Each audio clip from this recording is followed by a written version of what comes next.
This is verse 6 of the 15th chapter, Gospel of John. We're continuing to have this conversation concerning the vine and its branches, and Jesus has made the point that as the disciples and all of those who follow Christ abide in him and he abides in them, there is life that flows from him to them with the evident consequence of fruit.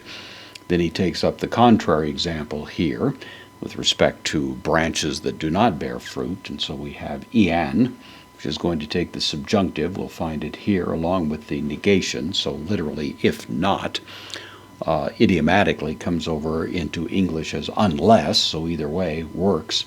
If not, then tis, the indefinite pronoun, so anyone or someone.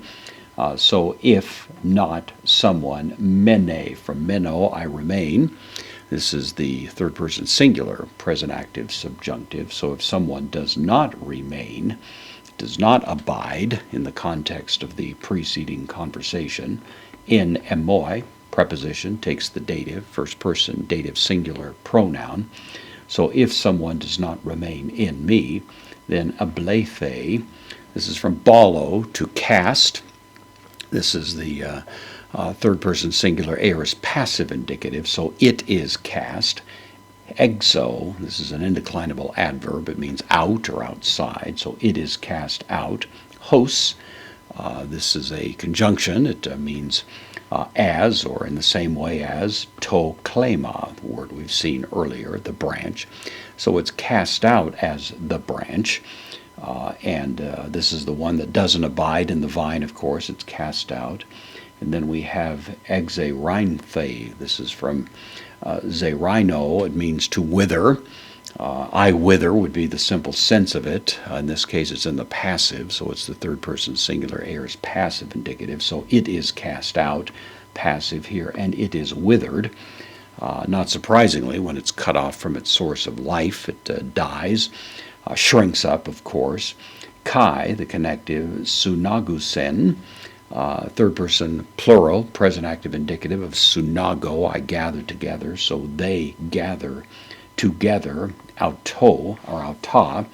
This is the accusative, plural, neuter, so they gather them.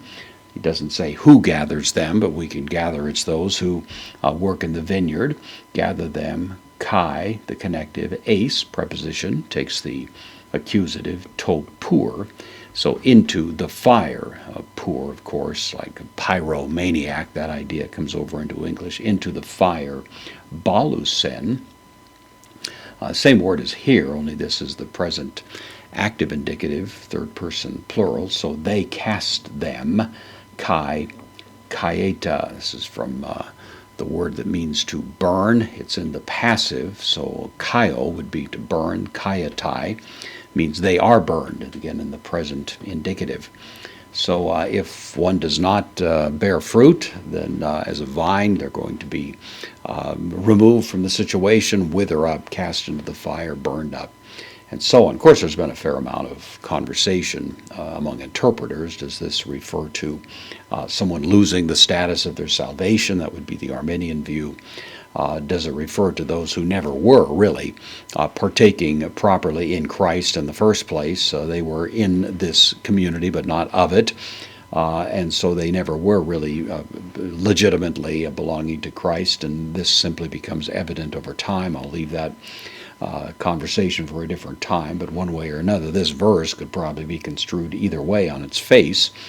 But one thing is clear, that those that become non-fruit-bearing branches eventually wind up being disposed of, and the sense of that is fairly clear.